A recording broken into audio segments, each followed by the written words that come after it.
And all you hear about is his yogiisms and things he said.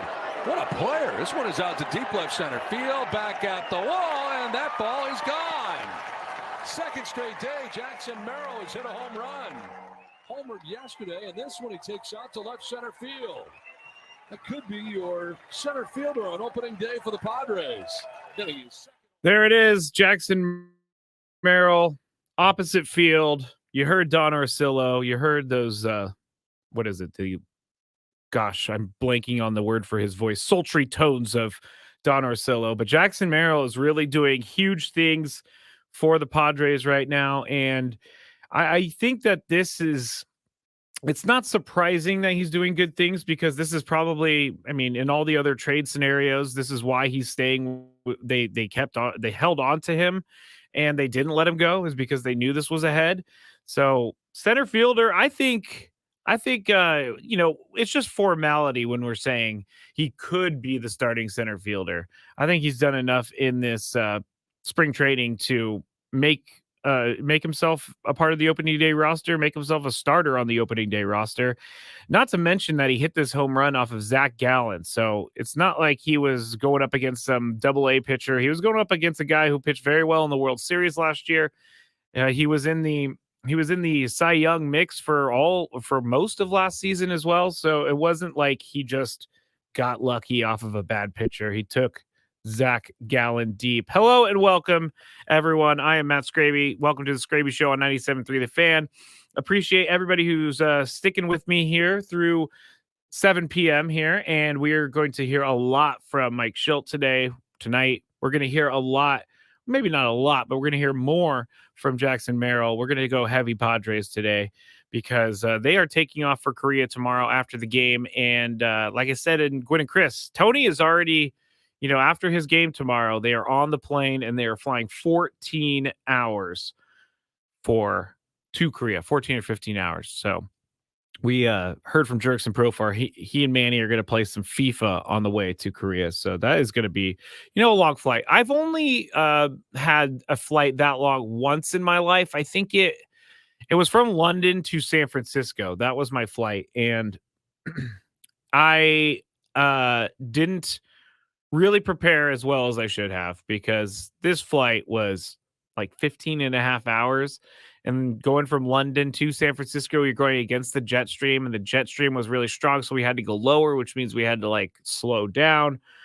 But man, oh man, that was a long flight. So hopefully everybody on that plane has more to do, or at least plan more to do than I did. I thought I was going to try and sleep on the way home. Didn't work. Don't know why I even tried that, because, I can never sleep on a plane. So why did I even once think about sleeping on the plane? Yes, I'm just talking basically to myself now at this point. Let's go to the chat and see what's going on right now. We have Jan is in the chat, Jacob, Trevor, Dave. We also have Jocelyn Castro. We have Annabelle M. McKee 23. Maria is here. Evan is here. So Brandon 619 is here.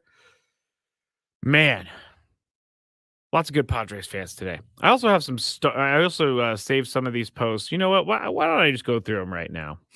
Jocelyn says, "Hey guys, on the drive home from spring training, what a trip. Saw Jackson's home run today. Met his family over the weekend too. So happy for him getting a seat on the plane. Yes, he is headed to Korea." You heard Mike Schultz say it.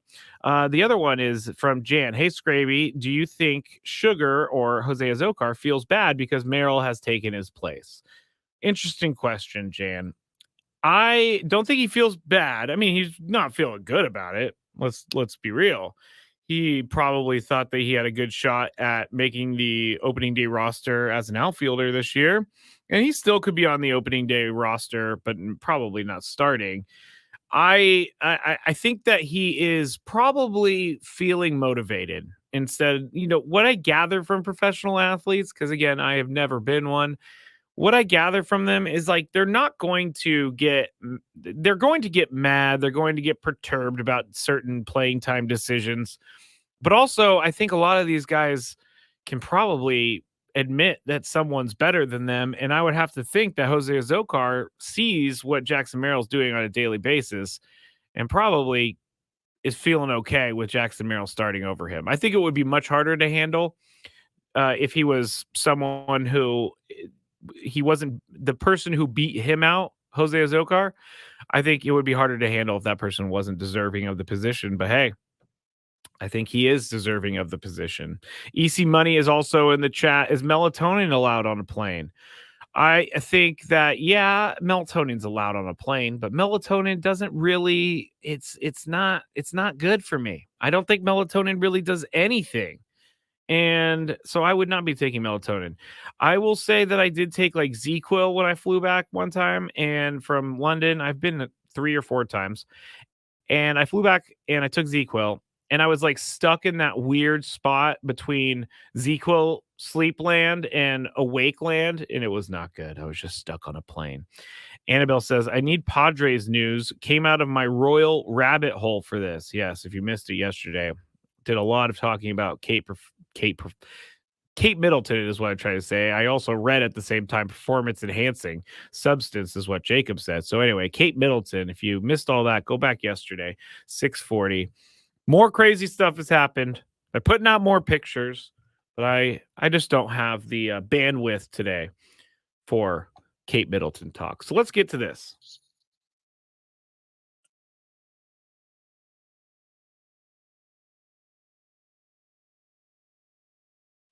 All right. Padres, as I said, they're going to leave for Korea tomorrow night, and it looks good for Jackson Merrill on the team. We've covered all that. Now, something that we talked about earlier in Gwen and Chris that I thought was interesting. Darvish is going to pitch in game 1 of the Korea series, and Joe Musgrove is going to pitch in game 2 of the Korea series. And Joe Musgrove there's some conversation that Joe Musgrove, they're leaning towards having him start the home opener when they come back on that Thursday and open against the Giants, which I think would be really cool because it sort of makes sense that because Darvish is such a famous person in that part of the world, it sort of makes sense that Darvish would go first. And I don't know that this was any part of the decision, but in my head, makes sense that Darvish would go first, Joe goes second, and then Joe could go and start the home opener because it's 8 days later, and it's 7 days later for Joe. So he'll have plenty of time to rest. And I think that would be awesome for Joe Musgrove to see him pitch the home opener. That would be great. He's the guy for us. He's our guy from San Diego. And so that's the news on the Padres. We're going to hear from Mike Schilt in the next segment about more of what happened at spring training today. The number 2 news story of the day, the Aztecs men's basketball team, Jaden Ledee, he's racking up all the season awards, the regular season awards. And he was the media selection for Mountain West Player of the Year, but he was not actually selected as the Mountain West Player of the Year by coaches. So the coaches left him out. I saw earlier on the chat, haters gonna hate, which is true, but I don't understand how you win all these different awards for the regular season, but you're not good enough to win the one award that actually like means a lot, which is the Mountain West Conference Player of the Year. So, I mean, we could always say that he's Conference Player of the Year, but again, that doesn't really matter because what we say doesn't matter. But I think he's going to take what I think this season for Jaden Ledee has been something that he'll look back on and realize that this was a huge boost for him. He's had an incredible season, and he has done things for the Aztecs this year that have willed them to win. So I don't understand why he wasn't the Mountain West Player of the Year. He was actually, he was voted by the media. The player who won was his first name is Great. So I'm going to type in Utah State Great because I can't remember Osabor. That's it. Great Osabor was named Mountain West Player of the Year. And so he won it over Jaden Ledee. But what can you do? There's nothing else you can do, really. Third and final news story of the day is going to be Derrick Henry and some of the different NFL transactions today. Derrick Henry was signed by the Ravens, which I think is a really good move for the Ravens. I think this move right here is one that tells you that they're serious about going for another Super Bowl, or at least going to try to get to the Super Bowl because they haven't made it in the last couple of years. But Derrick Henry still has it. And Derrick Henry is someone who I think is going to help them a lot at the goal line. So Derrick Henry gets 2 years, $16 million with the Ravens. Other than that, all the bigger names were yesterday. We talked about Denver Broncos quarterback Russell Wilson now becoming the Pittsburgh Steelers quarterback. We also talked about Mac Jones. Calvin Ridley is still out there. Trent Brown is still out there. Josh Jacobs is with the Packers. Patrick Queen. Here's a good one from the Ravens. So the Ravens lost a couple players on defense. Patrick Queen, who's very good linebacker for the Ravens, he was a first-round draft pick. He is signing with the Steelers, 3 years, $41 million. So there's still players out there, but those are some of the names in the top 25 of NFL free agency that's happening right now. That's the news of the day. Kind of short news of the day. Jacob says, my Jags are going to be elite next season. I kind of hope, honestly. I kind of hope they're elite. All right. I saw this chat and I want to put it up real quick because it's from Javier, and I don't blame Javier for asking this or saying this, but Javier says this on YouTube. If you want to join the show and watch, go to YouTube, search 97.3 The Fan.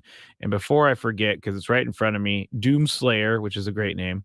Hello, and thank you for listening while you DoorDash. Appreciate that. Javier says, why are you guys overhyping Jackson? Shaking my head. We still have to watch the kid play in the regular season. It's a whole different ball game. Here's why I think we're overhyping, in your words, Javier, overhyping Jackson Merrill. And I have said that before. I have said that in the last couple of weeks. I've said that in the last month or so. That, yeah, we are going hard in the paint on Jackson Merrill, love.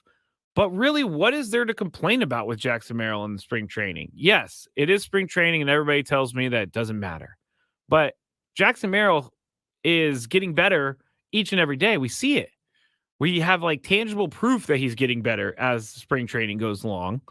And I think we also are hyping him so much because there were a lot of question marks coming into spring training for the Padres in the roster.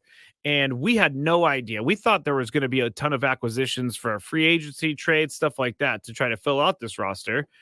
But I think that Jackson Merrill has been one of the biggest bright spots in spring training because they found a center fielder. They got rid of their center fielder in Trent Grisham, who we all know the history of Trent Grisham, but we didn't know who was going to be playing that position here coming opening day. We thought it was going to be Jose Azocar.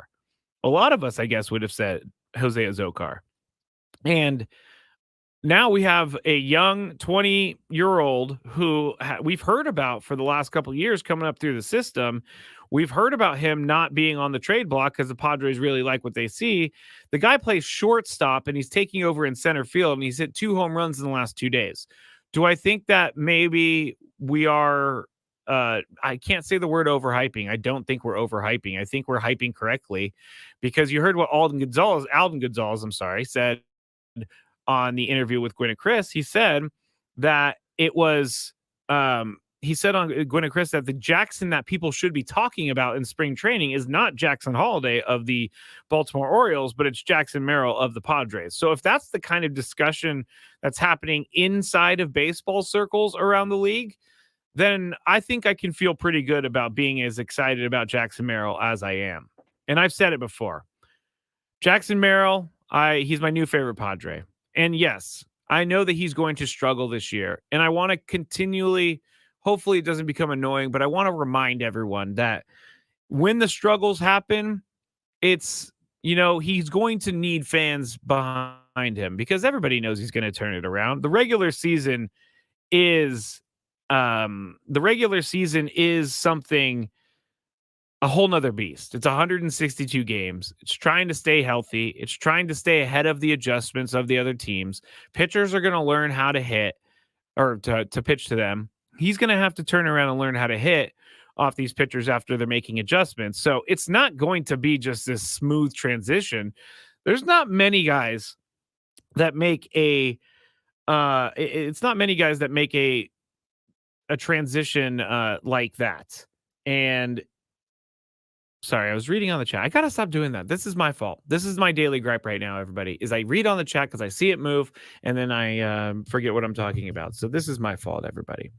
But I think we're properly hyping Jackson Merrill, and we're properly hyping some of these other guys. Grant Pauly, we haven't really talked about him as much as Jackson Merrill, obviously, but when we get back, we will hear from that guy, Jackson Merrill. He would talk to Sammy Lev earlier today, and Sammy Lev asked him a few questions. I'm not sure which ones I'm going to play yet, but there are some good things to get to know Jackson Merrill with.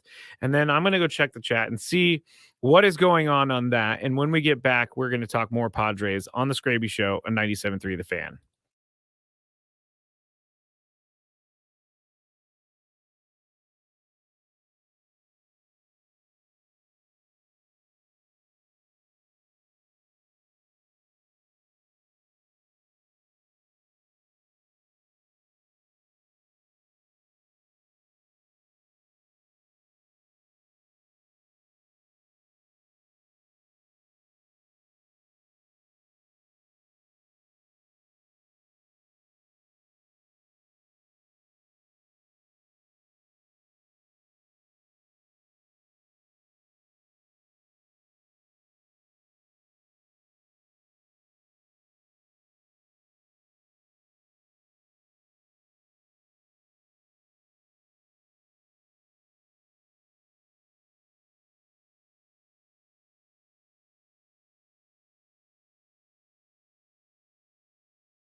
back with you here. Odyssey Palace, 97.3 The Fan, The Skraby Show. I don't know why I said it like that, but it sounded good at the time. I am getting a little sad because in just a couple weeks, we are going to be no longer having a Skraby Show on a nightly basis. But what I can tell you is that I am going to be working pretty hard on trying to get some podcasts going, trying to get some live streams going, trying to get just, fun stuff for everyone because I want to keep this going. It's been great. It's been awesome since we started doing the Skraby Show. And I really appreciate everyone that I've met. And I was just saying on the chat that I think I need to meet all of you. So throughout the year at some point, I want to try to do something where we could all hang out. That would be pretty fun. I got a few comments that I want to put up real quick. And that first one is going to be from Sad Friar. That's so sad. Very fitting for your name, Sad Friar. But they said this team needs killer instinct. Didn't get any from Soto. Merrill will bring fire and inspire this team. Interesting point, Sad Friar. And I agree with your point because a couple years ago, we kind of talked about this role on the team of someone who gets everyone fired up and someone who has energy and someone who's fun and someone who is just happy to be there.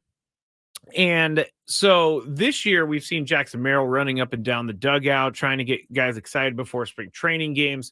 A couple years ago, or 2 or 3 years ago, it was Fernando Tatis Jr. that was doing that. And so it's kind of cool to see the differences from 3 years ago, 4 years ago with Fernando and now, and see how much he's grown into his role as a leader with the team. But Jackson Merrill is now going to be that energy guy. And I think that this team's going to have fire. Last year, I don't know the team had fire. I don't know. I think we're gonna find out things as the years go on. But I don't really know what the deal was with last year and with the motivation of the team. I feel like they were motivated, but they just didn't really at times seem like that. So this year, I think it's going to be way different. I think it's going to be Mike Schilt is going to demand, not demand. Oh, I'll just say demand. He's going to demand more from these guys, and he's going to demand guys not just sit around and loaf, I guess. He's going to demand the guys stand up, watch the game, things of that nature. And I think the guys respect that. And they respect that about Mike Schilt. But we really are in for a roller coaster of a season. And I really don't want it to be a roller coaster of a season. But hey, I think they're going to do better than they did last year. It's not very hard, right? They just have to win 83 games. They still have some, I guess, things that they haven't taken care of yet. Like left field. Is it going to be Jurickson Profar? Are they going to bring in someone like Tommy Pham? I think the Padres have pretty much made up their mind because they're leaving for Korea tomorrow. So unless they actually sign someone and then put them right on a plane to go to South Korea, I don't think that we're going to see any additions from the outside to this roster before the season gets started. Now, it could be a whole different story when they come back for the first opening game against the Giants, the home opener. But it's, yeah. I just want to play this Jackson Merrill is what I want to play because I know I'm hyping him. And I know that we're hyping him. And I know that fans are hyping him. But it's hard not to hype the guy, especially when we had nothing going on before the spring training. And nothing going on, I say that as in we didn't really have a good outlook on the team. But with how many of those younger players played well in spring training, I think it just reinvigorated everyone. Sammy Lev, he caught up with Jackson Merrill this morning, and he asked him about his big game yesterday and playing center field and what that feels like. Jackson, let's start with the game yesterday, the home run, good day at the plate. How are you feeling right now, this point of Cactus League play? Just feeling comfortable, feeling like myself still, not trying to do too much. But that was yesterday. It's a cool game, it's a fun game, but I held myself to a high standard. So coming today, looking to do the same thing. As far as playing center field, I mean, the naked eye, I mean, you look really comfortable. You've made a lot of really, really nice plays out there. How are you feeling center field wise as you get your feet wet out there? No, it's really comfortable. I mean, there's obviously gonna be some tough plays, but I feel like I'm more than capable of going and making them plays.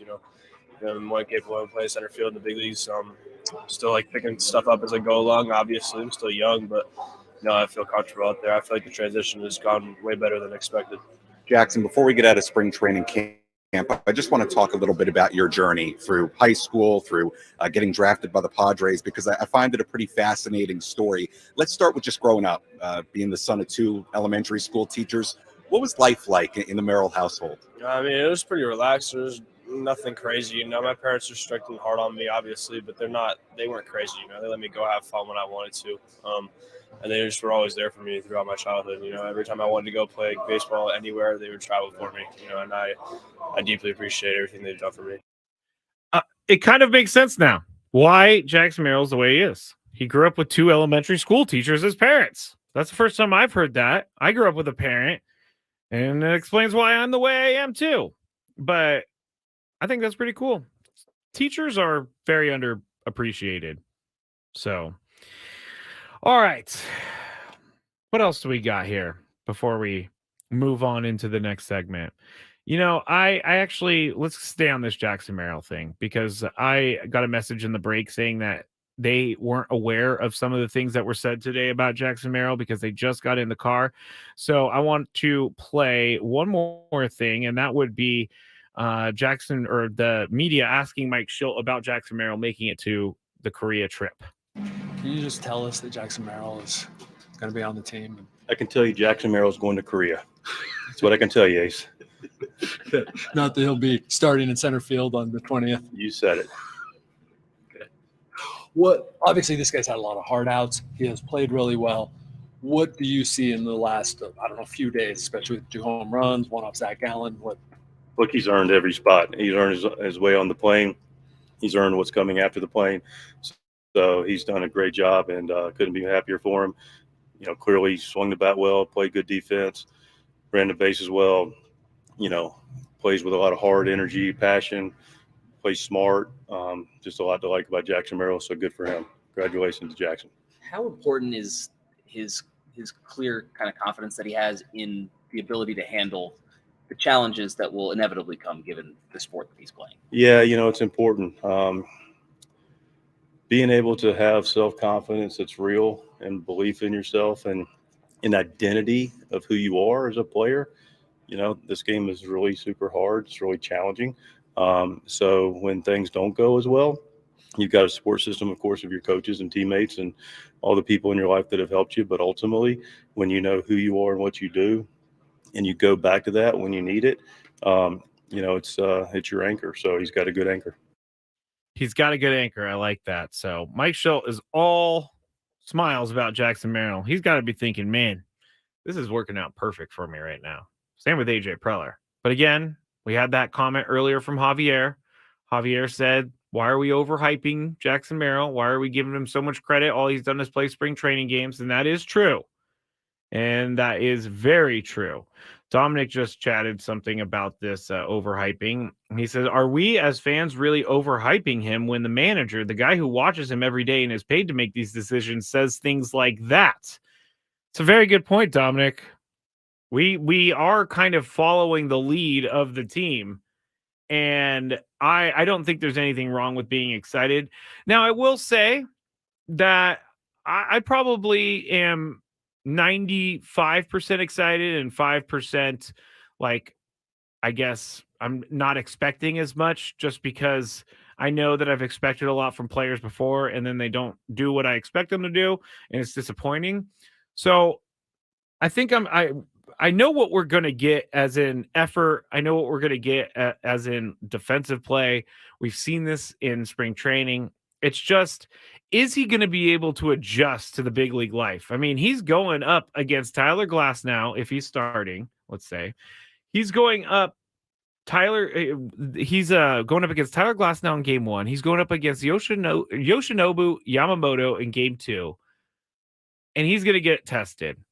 And it sounds like he's always up for that challenge, but that's a pretty good point, Dominic. Why are we thinking we're overhyping him when actually the manager is the one who's providing the hype? Which is what he's supposed to do. He is supposed to do that, but I believe him because we've actually seen it. Javier says we're underhyping the relievers we acquired this offseason, Skraby.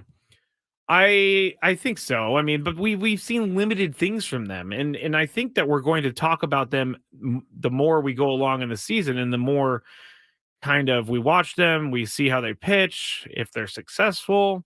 We could be underhyping them, but they're in the same, I guess, they're in the same deal as Jackson Merrill. They've never really pitched in the major leagues. They pitched in professional baseball in the KBO, but they didn't pitch KBO and the Nippon Professional Baseball League in Japan. But we haven't really seen them as much. Matsui has looked good when he's been pitching, but he's also had a back injury already. Mr. Go has been rough up and down.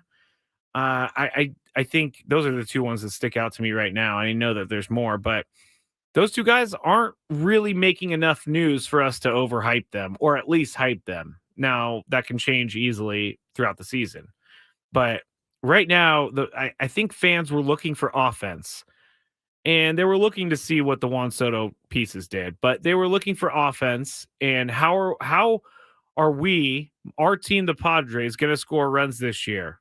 I have no idea, because this is me talking to myself before spring training. I have no idea. They don't have an outfield. Now they have an outfield. Now they have a couple guys that look like they can play.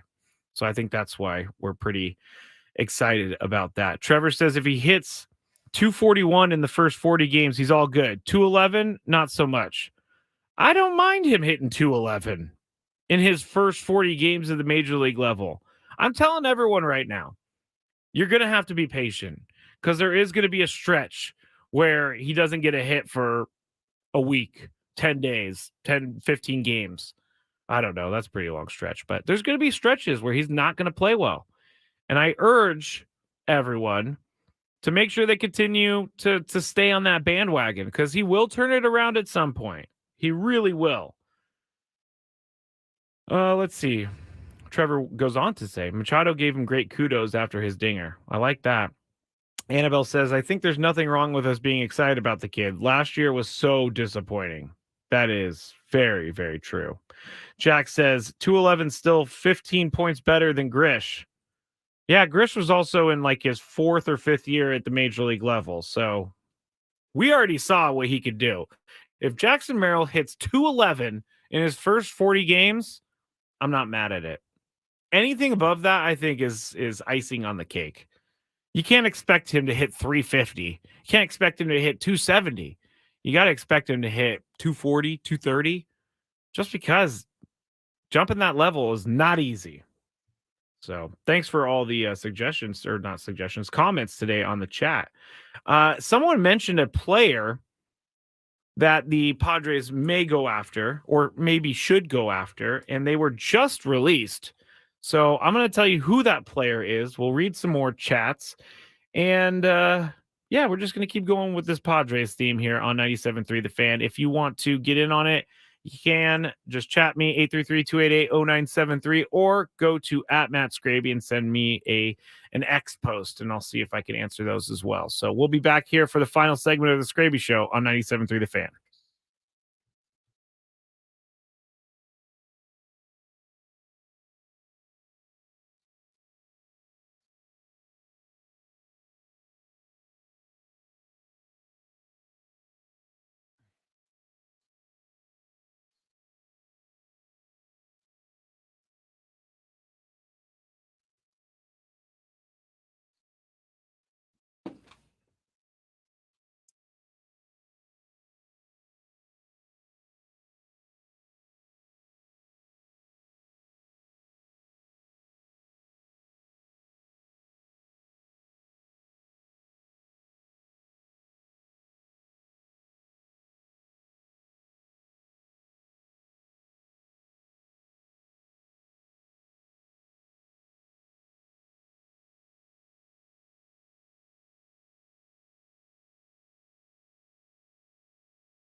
segment of the Skraby Show for today. 97.3 The Fan. Matt Skraby here. You can follow me on social media if you want to, at Matt Skraby. If you would like to follow the station, you can, at 97.3 The Fan SD.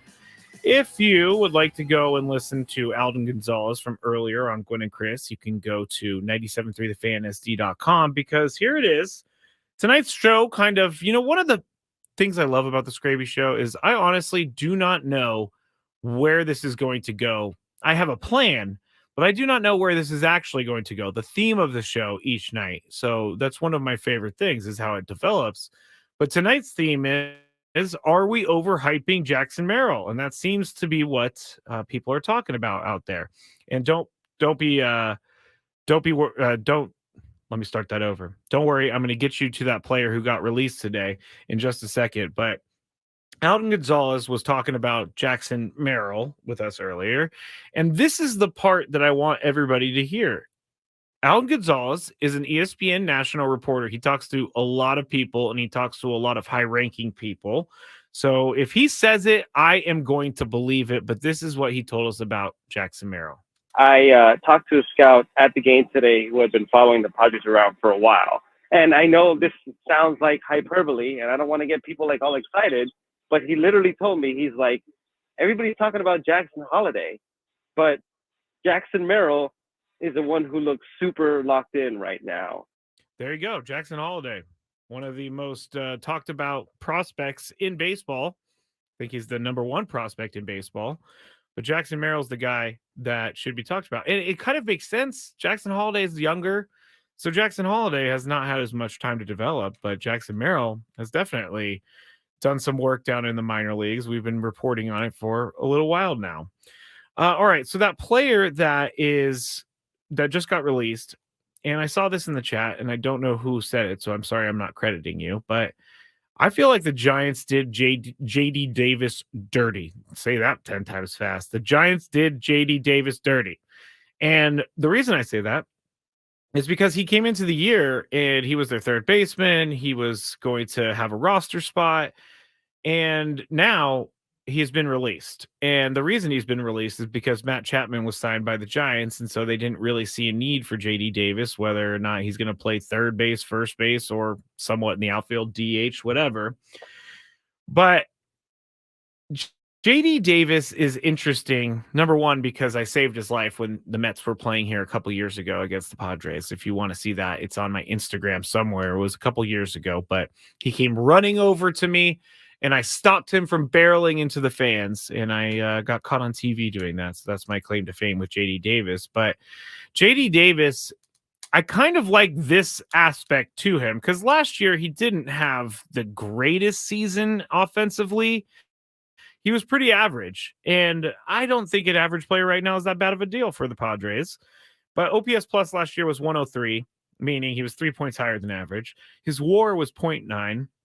He had an OPS of 738, a batting average of 248, 18 home runs, 69 RBIs, and his power just wasn't there when they needed to be there. But here's the reason I think that he would be good on this team if they ever did go after him, which I don't know that they will. I think he is going to be fired up to make sure that you go and you beat up on the Giants every time you play them. I feel like that's a nice little chip on your shoulder, because he came into the year with a job. All of a sudden, Matt Chapman signs, and boom, he's gone. And so that's one of the reasons I think that he'll be motivated to find a team and to do what he can to make the Giants look bad by getting rid of him.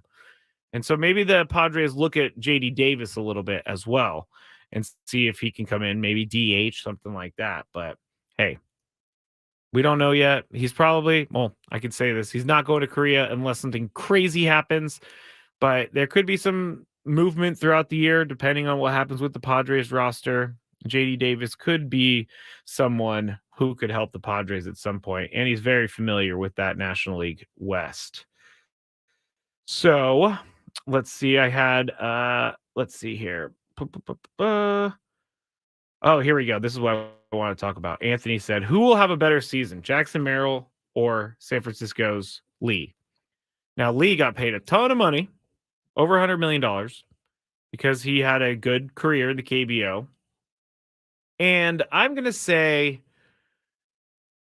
I want to say Jackson Merrill right off the bat because, that's the hot topic here tonight. But I don't know who's necessarily going to have the better year. What are we talking about? Are we talking about a good year, a good WAR, a good OPS plus? Are we talking about helping the team in any way you can? If that's the case, I think Jackson Merrill is going to have more opportunity to help the team everywhere because I feel like he is going to be the guy who is going to pinch run. I feel like he's going to be the guy who's going to be a late defensive replacement, something like that. And Lee, on the other hand, he doesn't have, and I know that Jackson Merrill doesn't have great, I know that he doesn't have, any numbers against major league pitching, but neither does Lee. Lee has some KBO stuff, but that's not the major leagues. And Jackson Merrill's already been over here adjusting to all of that. And Lee's had a decent spring training. I don't think he's been bad by any means, but I think that I honestly cannot call who's going to have a better season because I don't really know what Lee can do. We haven't seen him do it yet. But why not? We're here in San Diego. I'll just say Jackson Merrill has a better season. I'll just say he has a better season. Let's see. Cactus Man says, where can I get a Merrill jersey? Can't find one yet. I think you got to wait until he actually officially makes the team, and there you go. You can have one of those. Chris says, I honestly don't think anyone is overhyping Merrill. No one is touting him as an MVP candidate. I think the young man has acquired himself, I don't know, has ingratiated himself very well as he did last spring training. So, wow, Trevor, hello from Australia. That's awesome. Thank you, Trevor, for joining me from the Australia. I'm starting to get to that point where I'm stumbling over my words. Anthony said, just who looks better in general for those two guys?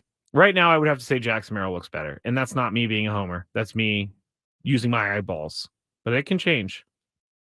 Thank you very much, Chris. He said, by the way, absolutely enjoying your show, Matt. Congratulations on a great start to your show. Well deserved, my friend.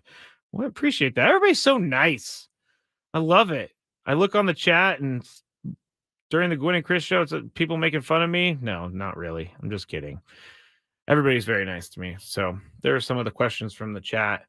Let's see. Irie Fan Geek says it's so important that Luis Campusano stays healthy. If he does, I'm guaranteeing all-star catcher. Guaranteeing all-star catcher. Now, I am a big Luis Campusano fan. And I believe either yesterday or today, he drove in some runs with the double. The one thing, and you are right, the one thing is that he really needs to stay healthy. And that's something that he has not done. Even last year, he was starting off well, and then he hurt himself, and he had to sit out a bunch of games. He actually only ended up playing in 49 games last year, but he did hit 319. He hit 7 home runs. He had 30 RBIs.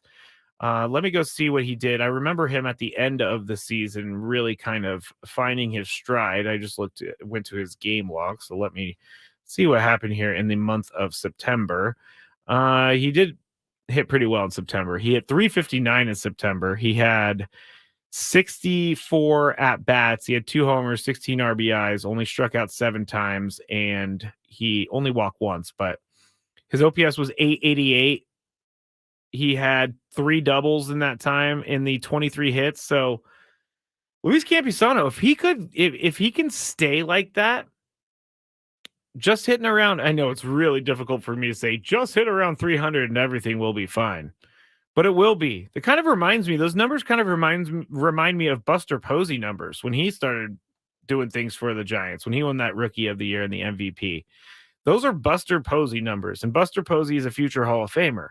Luis Campusano is a very, very, very, very, very small sample size compared to Buster Posey. But with the numbers that he's put up so far and the numbers that he put up last year, he can hit. I think we know he can hit. And I just want to see him get to do it on a regular basis, which he will this year. And McKee says, $1 million question. What is happening to the Skraby show during baseball season? We talked about it a little bit earlier. And I am going to try and do a lot of live shows. I'm going to try and do some podcasts. I want to keep this going, probably not every day because that would be a lot, but I think I'm going to put out some offerings, and I'm also going to try and get a get together going. So keep that in mind as well.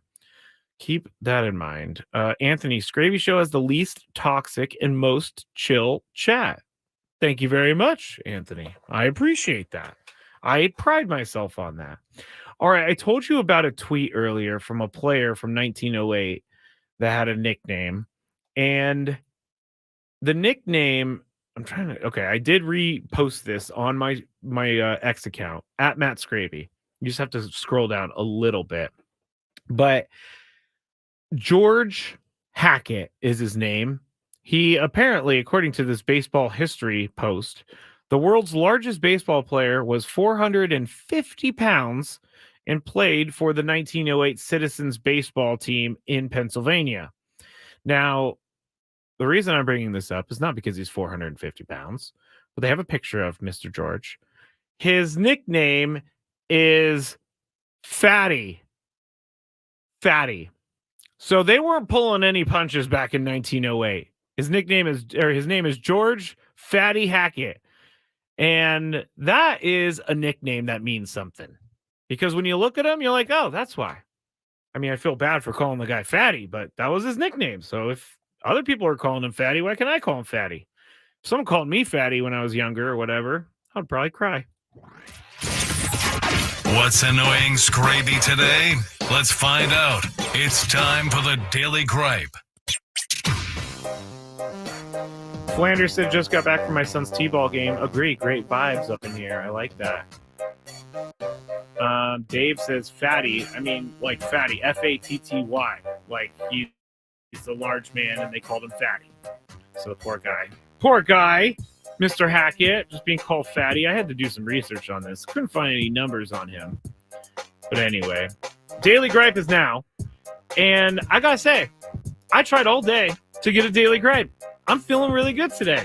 I don't have any gripes. I guess the only gripe I have, I remember Chris saying, don't talk yourself into a gripe. And it's right. But it's not really a gripe even. My little lucky guy, my dog, is going to be turning 2 years old here this week. My little boy is turning 2 years old. But he had a stomachache last night, and he woke me up really, really early in the morning, late at night, whatever you want to say, about 2 a.m. And the poor guy had a stomachache, and he came back upstairs, and I could smell his stomachache, if that's not gross enough. But the dog dad that I am, I decided I was going to help the little guy out, and I gave him a half bath at night at 2 a.m. because I didn't want him to sleep in his smell. So there's my daily gripe. My little guy's turning 2. I don't like it. I really don't like it. Thank you to everyone for listening today. Thank you to everyone who's been with our station this week. Ben and Woods, thank you. Annie and Elston, thank you. Also, Gwen and Chris, thank you. And the Skraby Show, thanks you. So everybody, I hope you have a great night. And we'll be talking tomorrow. Padres' final spring training game in Peoria tomorrow. And Chris and I will be talking about it here on 97.3 The Fan. Good night.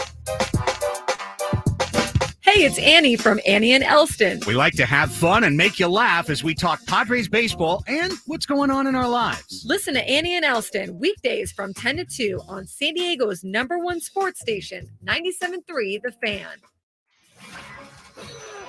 There's no shortage of action during conference tournament week. I'm Joe Ostrowski here to help you beat the books with BetQL.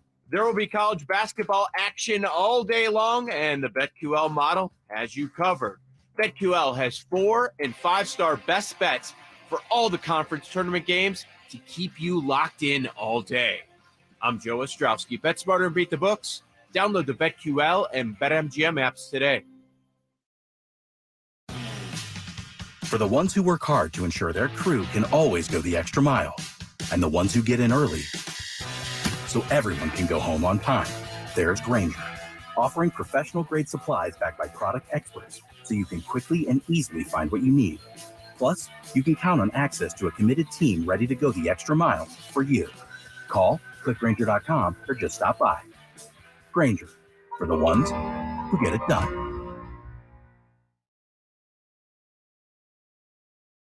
Attention all taco lovers. The Craft Taco in Sereno Valley is now open and has the best tacos in San Diego. The Craft Taco is ranked number 23 in the United States on Yelp among all taco shops. Whether it's lunchtime or happy hour, go check out the Craft Taco today. For the ones who work hard to ensure their crew can always go the extra mile, and the ones who get in early so everyone can go home on time, there's Grainger, offering professional-grade supplies backed by product experts so you can quickly and easily find what you need. Plus, you can count on access to a committed team ready to go the extra mile for you. Call, click Grainger.com, or just stop by. Grainger, for the ones who get it done.